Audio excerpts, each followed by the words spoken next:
Dans l'eau, les organismes qui ont évolué pour vivre dans une soupe riche comme celle-ci vont être petits et compacts. C'est ce que l'on trouve sur Terre. Les micro-organismes sont petits et compacts et ils puisent leurs nutriments dans l'eau. Mais le méthane pourrait être un liquide adéquat pour une autre forme de vie.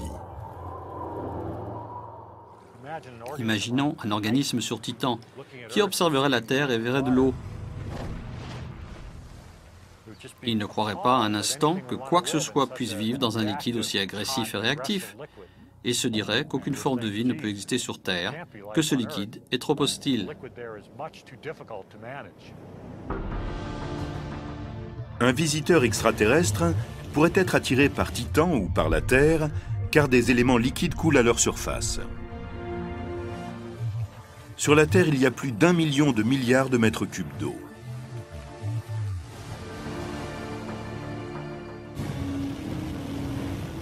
Mais cela n'impressionnerait peut-être pas les voyageurs interstellaires autant que ça, car aucune de nos 7 mers ne fait partie des océans les plus grands ou les plus profonds de notre système solaire. Jupiter, la 5e planète à partir du Soleil, recèle une mer immense et étrange qui s'étend sous ses mystérieux nuages. Pour aller observer ce liquide, il faudrait disposer d'un vaisseau spatial qui dépasse les limites de la technologie actuelle. Ce vaisseau devrait être en mesure de résister à d'énormes pressions et à des températures bien plus élevées que celles que l'on trouve à la surface du Soleil. Avec un volume de 1400 fois celui de la Terre, la géante gazeuse est principalement constituée d'hydrogène et d'hélium. Mais sous ces nuages, il est un point où le poids de cette atmosphère devient si important que les gaz se transforment en liquide, des tonnes et des tonnes de liquide.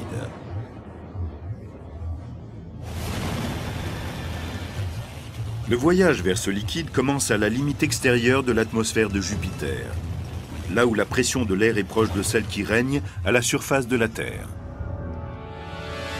Plonger à l'intérieur de Jupiter serait une expérience incroyable. On passerait d'abord à travers les couches supérieures des nuages, où l'on trouve de l'ammoniac, du méthane et d'autres composants très colorés et tourbillonnants, et tout cela dans un milieu de tempête. Cette explosion de couleurs résulte d'un étrange mélange de produits chimiques avec l'hydrogène et l'hélium. On trouve beaucoup de sulfure et d'autres composants dans l'atmosphère de Jupiter. En descendant dans les couches supérieures de cette atmosphère, on sentirait une odeur d'œuf pourri. Un voyage vers Jupiter commencerait d'une manière un peu désagréable. Tout comme les passagers d'un vol commercial qui quitte la très haute altitude, ceux d'un vaisseau spatial traversant l'atmosphère de Jupiter ressentiraient une forte pression dans leurs oreilles. Quand on s'enfonce dans l'atmosphère d'une planète, la densité devient plus forte, la pression plus grande et les gaz sont plus comprimés. C'est comme ce que l'on trouve sur Terre. Dans l'atmosphère supérieure, les pressions et les densités sont basses, elles augmentent à mesure que l'on descend. Après avoir descendu 20 000 km, c'est l'obscurité, car la lumière du Soleil ne peut passer à travers autant de matière.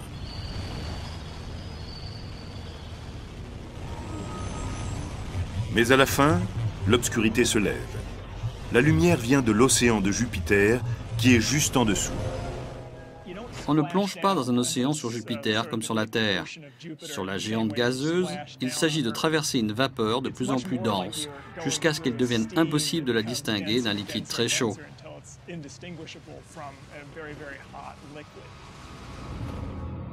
Ce liquide est de l'hydrogène. Cette mer embuée semble être la surface de Jupiter. Cela peut paraître impensable, mais cette planète possède un océan d'hydrogène liquide au-dessus d'un liquide encore plus étrange.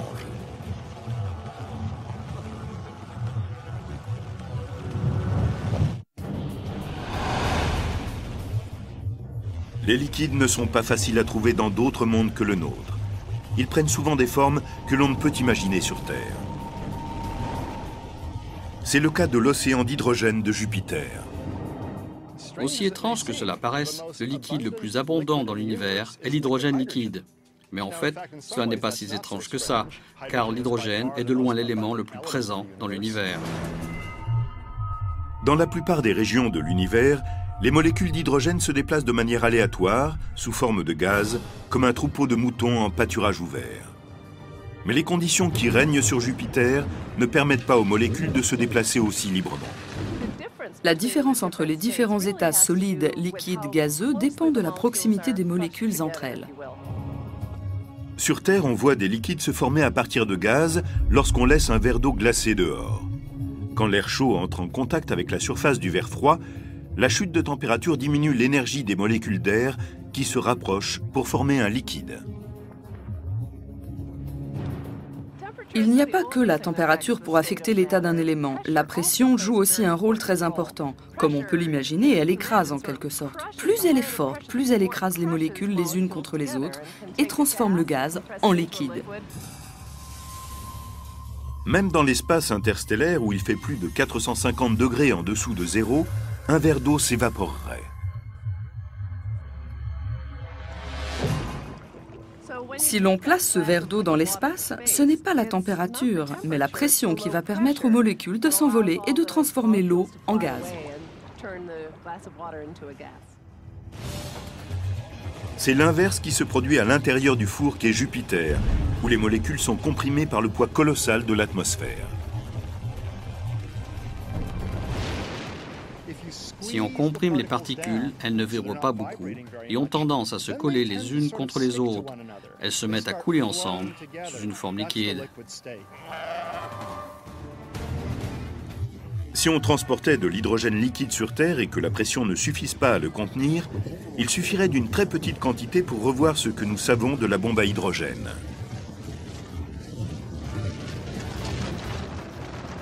Ce ne serait pas une bonne idée de rapporter une tasse d'hydrogène liquide sur Jupiter, car la pression est énorme sur cette planète. Cela pourrait provoquer une explosion massive, pire qu'avec du TNT. Ce serait une catastrophe totale.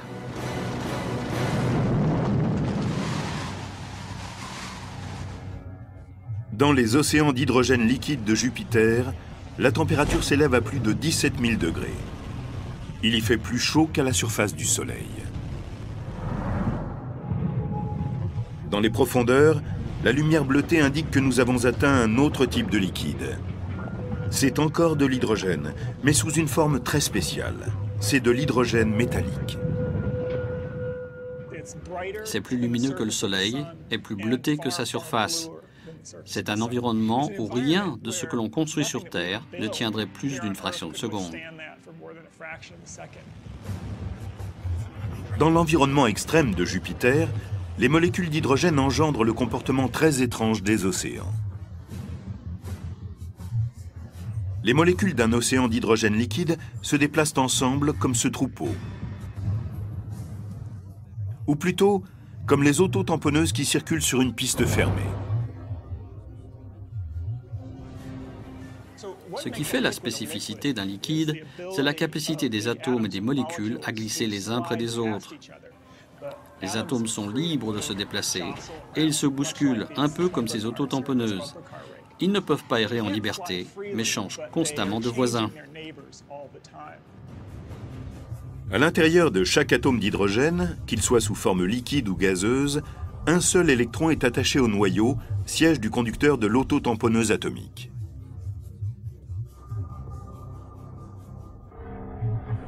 Mais à la surface de l'hydrogène métallique liquide, où la pression atteint 3 millions de fois ce que l'on connaît à la surface de la Terre, les molécules d'hydrogène pètent les plombs. L'hydrogène liquide devient en fait de l'hydrogène métallique liquide. Il se met à conduire l'électricité et à chauffer vraiment bien. À l'intérieur de l'hydrogène métallique de Jupiter, les électrons sautent de molécule en molécule et se séparent de leur noyau quand elles ont trouvé un nouvel abri. Ils transportent très bien les charges électriques d'un endroit à l'autre. C'est ce qui permet au courant de circuler. Personne ne voudrait se trouver là si quelqu'un envoyait un éclair, la foudre ou quelque chose dans ce genre, car l'électricité voyagerait facilement dans l'hydrogène métallique et nous ferait frire et disparaître.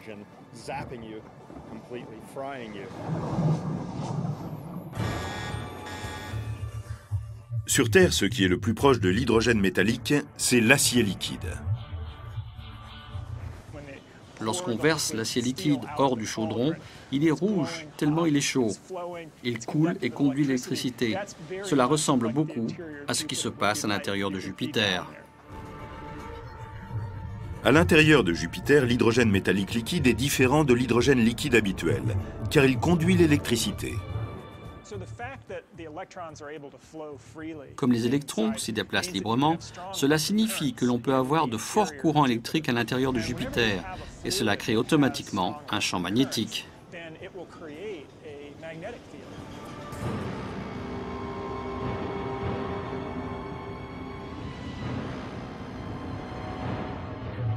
Le champ magnétique de Jupiter couvre une zone de 6 millions de kilomètres de diamètre.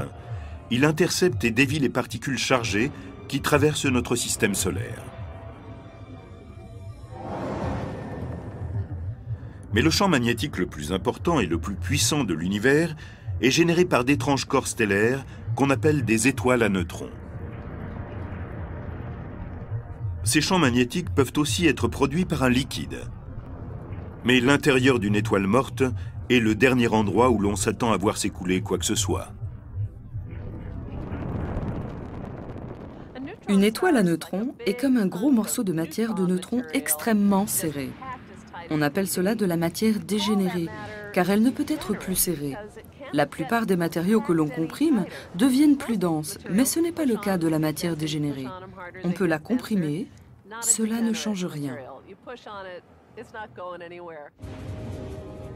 Les étoiles à neutrons font environ 20 km de diamètre, la taille d'une grande ville. Les étoiles à neutrons sont tellement massives, leur masse est tellement comprimée qu'elles finissent par déformer l'espace même.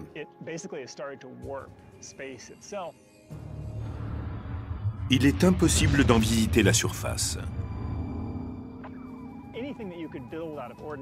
Tout ce que l'on construirait à partir de matériaux ordinaires serait immédiatement écrasé à la surface d'une étoile à neutrons.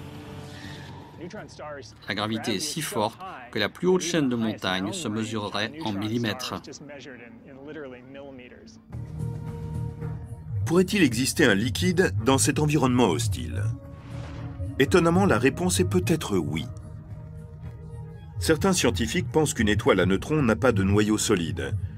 Son intérieur pourrait se déplacer si librement qu'il serait rempli de ce qu'on appelle des superfluides, c'est-à-dire des liquides sans épaisseur ni viscosité. La viscosité permet de mesurer la résistance d'un fluide à l'écoulement. Une matière à basse viscosité, comme l'eau, s'écoule très facilement. On peut voir la vitesse à laquelle elle coule dans ce bol, mais le miel d'un autre côté est très visqueux. Plus le fluide est épais ou visqueux, moins il s'écoule et moins les choses peuvent se déplacer à l'intérieur de celui-ci. Un superfluide a une viscosité zéro. C'est un liquide si fin qu'il n'arrête jamais de couler. L'étrange fluide présent à l'intérieur d'une étoile à neutrons possède les propriétés de ce qu'on appelle un superfluide. Autrement dit, si on met en mouvement un courant de ce type, on peut provoquer un vortex à l'intérieur d'une étoile à neutrons. Et il continuera à couler sans cesse, sans jamais s'arrêter, car il n'y a aucune viscosité qui puisse interrompre le courant. Certaines étoiles à neutrons tournent comme des toupies, effectuant plusieurs rotations par seconde. Et comme l'hydrogène métallique sur Jupiter, cette région intérieure superfluide, transportant des particules énergétiques, génère un champ magnétique massif. Mais le champ magnétique d'une étoile à neutrons est des millions de fois plus puissant. Notre planète possède un liquide très agité à l'intérieur d'elle-même. Bien que personne ne l'ait jamais vu, la vie sur Terre ne pourrait exister sans lui.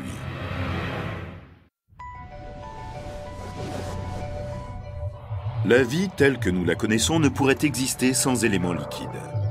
Sur Terre, on pourrait penser que l'eau est cet élément essentiel, mais il existe un autre liquide tout aussi vital.